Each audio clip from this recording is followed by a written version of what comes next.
Hi எல்லாருக்கும் வணக்கம்.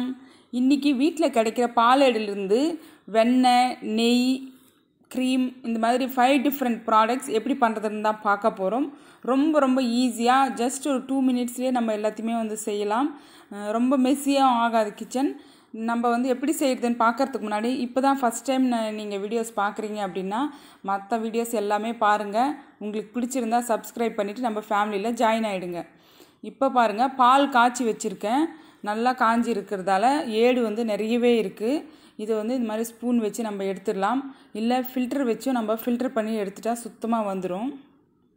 Daily இதே மாதிரி எடுத்து வச்சு இந்த பாக்ஸ் ஃபுல்லானதும் நான் இதிலேருந்து நெய் எடுக்கிறதுக்கு ப்ராசஸ் பண்ணிவிடுவேன்.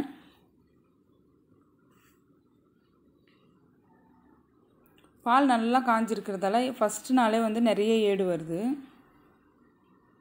பால் இருந்து தான் ஏடு எடுத்துருக்கிறதால இதில் நான் 1 ஸ்பூன் தயிர் சேர்த்துடுறேன். இதுக்கு மேலே நம்ம ஏடு ஆட் பண்ணிகிட்டே வரலாம். 1 வீக் கழித்து பாருங்கள், ஆல்மோஸ்ட் பாக்ஸ் ஃபில் ஆகிடுச்சு. இப்போ நம்ம இதை எடுத்து மிக்ஸி ஜாரில் போட்டு நம்ம வெண்ணெயை ரெடி பண்ணலாம். இந்த ஏடை அப்படியே மிக்ஸி ஜாரில் ட்ரான்ஸ்ஃபர் பண்ணியிருக்கேன். இதை அப்படியே அரைச்சிட்டோன்னா இதுதான் ஃப்ரெஷ் க்ரீம். இதில் நம்ம தயிர் சேர்த்துருக்கிறதால ஃப்ரெஷ் க்ரீம் எடுக்க வேண்டாம். நம்ம அப்படியே வெண்ணெயை ரெடி பண்ணிடலாம். மிக்ஸி ஜார் ஃபுல்லாக இருக்கிறதால வெளியிலலாம் தெரிச்சிடும். அதனால் 1/4 மிக்ஸி ஜார் அளவுக்கு நம்ம ஏடு போட்டுட்டு மீதி வெளியே எடுத்து வச்சுட்டேன். இதில் பாதி அளவுக்கு தண்ணி விட்டுக்கலாம்.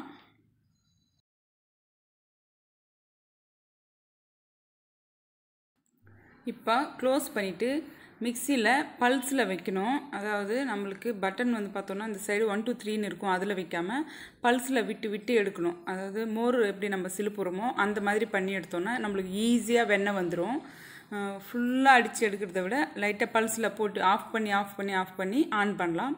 ஒரு 10 டைம்ஸ் பண்ணிவிட்டு கொஞ்சம் நேரம் ஸ்டாப் பண்ணலாம். அப்படியே இப்போ திறந்து பார்க்கலாம். க்ரீமியாக இருக்குது பாருங்கள். இதை நம்ம எதுவும் கை வைக்க வேண்டியதில்லை. அப்படியே 1 மினிட் அப்படியே வச்சுட்டு திரும்பி நம்ம மிக்சியில் பல்ஸ் பண்ணி எடுத்துக்கணும். பாருங்கள், இந்த மாதிரி பல்ஸ் பண்ணி எடுத்தால் போதும். சூப்பராக வெண்ணெய் ரெடி ஆகிடும். தண்ணி மட்டும் நம்ம பாதி அளவுக்கு இருக்கணும். அதுக்கு மேலே இருந்ததுன்னா வெளியிலெல்லாம் தெரித்து கிச்சன் ஃபுல்லாக பிசுப்பாக ஆகிடும். இப்போ மிக்ஸி ஜார் திறந்து பார்த்தா சூப்பராக வெண்ணெய் மேலே மிதந்து வந்துட்டுருக்கு பாருங்கள். நம்ம எதுவுமே பண்ண வேண்டியதில்லை. இது வரைக்கும் நம்ம கை வைக்கவே இல்லை. இப்போ பாருங்கள், வெண்ணெயை எடுத்து நம்ம அப்படியே செப்பரேட்டாக ஒரு கிண்ணத்தில் வச்சுக்க வேண்டியது தான். ரொம்ப ஈஸியாக 2 மினிட்ஸில் முடிச்சிடலாம். நம்ம இதை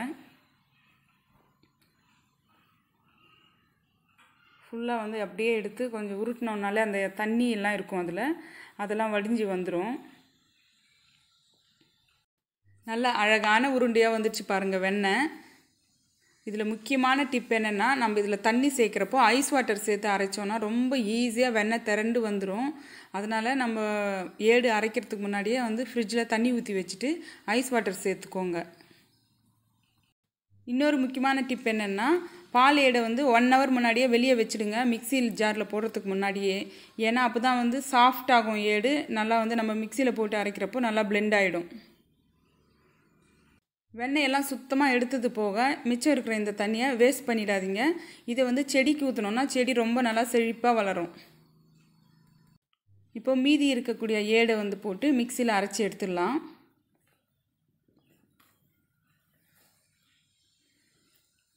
டூ டைம்ஸ் அரைச்சா போதும். அதாவது ஃபஸ்ட்டு ஒரு 10 டைம்ஸ் அதாவது பல்ஸில் பண்ணி எடுத்துகிட்டு செகண்ட் டைம் அதே மாதிரி ஒரு 10 டைம்ஸ் பல்ஸ் பண்ணி எடுத்தோன்னா சூப்பராக பாருங்கள் வெண்ணெய் மிதந்து வந்துடும்.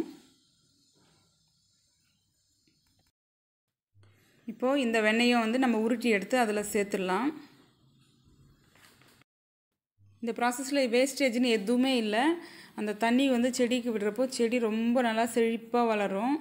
ரொம்ப நல்லது. ஸோ அந்த தண்ணியை வேஸ்ட் பண்ணிடாதீங்க. ஏன்னா அது நல்லா புளிச்சிருக்கிறதால செடிங்களுக்கு ரொம்ப நல்லது. ஃபஸ்ட் டைம் நிறைய ஏடு போட்டிருந்தோம். செகண்ட் மீதி இருக்கிற ஏடு போட்டதால் கொஞ்சம் கம்மியாக வந்திருக்கு வெண்ணெய். இப்போ இந்த மொத்த வெண்ணெயில் இருக்கக்கூடிய அந்த தண்ணியை நல்லா இந்த மாதிரி ப்ரெஸ் பண்ணோன்னா வந்துடும். அதை எடுத்துகிட்டு அந்த தண்ணியை வடித்து எடுத்துடலாம். இப்போது வெண்ணெய் நம்மளுக்கு சூப்பராக ரெடி ஆகிடுச்சு. இதை நம்ம ஸ்டோர் பண்ணி வச்சுக்கலாம். வெண்ணெயாக வேணும் அப்படின்னா நம்ம அப்படியே கூட எடுத்து வச்சிடலாம் ஃப்ரிட்ஜில். இப்போ நான் கொஞ்சம் வெண்ணெயாக எடுத்து வச்சுக்கிறேன் கேக் செய்கிறதுக்காக.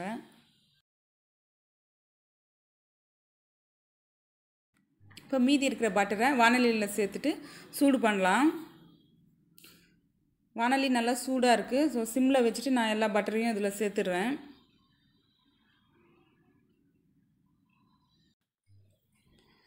இப்போ வெண்ணெய் உருகி வருது.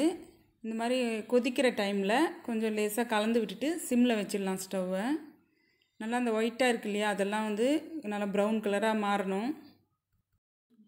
இப்போ பாருங்கள், நல்லா கொதிக்கிற டைமில் நம்மளுக்கு நல்லாவே தெரியும் அந்த ஒயிட்டாக இருக்கு இல்லையா, அது எல்லாமே வந்து நல்லா கொஞ்சம் ப்ரௌன் கலர் ஆகணும். கோல்டன் ப்ரௌன் ஆச்சுன்னா நம்ம ஸ்டவ் ஆஃப் பண்ணலாம். இப்போ நல்லா தெரியுது பாருங்கள், ப்ரௌன் கலர் ஆகிடுச்சு. நெய்யோட வாசனை சூப்பராக வீடே தூக்குது, அவ்வளோ மணமாக இருக்குது. இதில் நான் கொஞ்சமாக முருங்கை இலை சேர்க்குறேன். நல்லா வாசனையாக இருக்கும், ரொம்ப நல்லது. நம்மளுக்கு நெய்லேயும் கொஞ்சம் வந்து அயன் கண்டென்ட் சேரும்.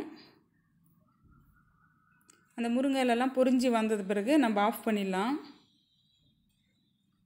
இந்த ஸ்டேஜில் ஸ்டவ் ஆஃப் பண்ணிவிட்டு நெய்யை வந்து நல்லா ஆற விட்டுடலாம். பாருங்கள், நல்லா ஆறின பிறகு நம்ம ஃபில்டர் வச்சு நெய்யை வந்து ஃபில்டர் பண்ணி எடுத்துக்கலாம். நெய் வந்து ரொம்ப ரொம்ப குட் ஃபேட் இருக்குது நெய்யில். நம்ம வந்து ரெகுலராக எடுத்துக்கலாம். டயட்டில் இருக்கிறவங்க கூட வந்து நெய் எடுத்துக்கலாம்.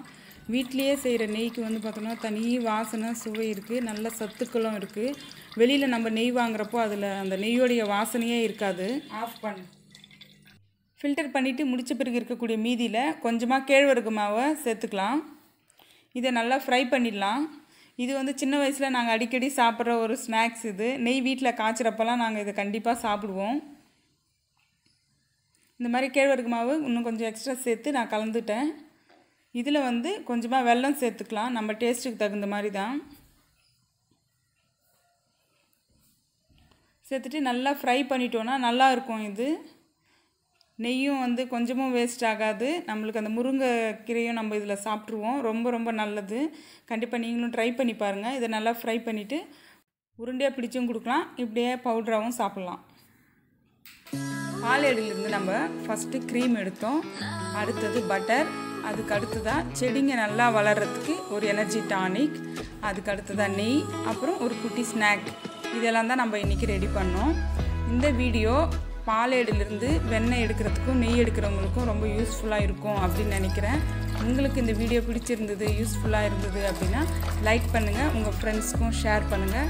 நீங்கள் ஃபஸ்ட் டைம் வீடியோஸ் பார்க்குறீங்க அப்படின்னா எங்களுடைய மற்ற வீடியோஸும் பாருங்கள். உங்களுக்கு பிடிச்சிருந்ததுன்னா சேனலை சப்ஸ்கிரைப் பண்ணிவிட்டு எங்கள் ஃபேமிலியோட ஜாயின் ஆகிடுங்க. Thank you friends.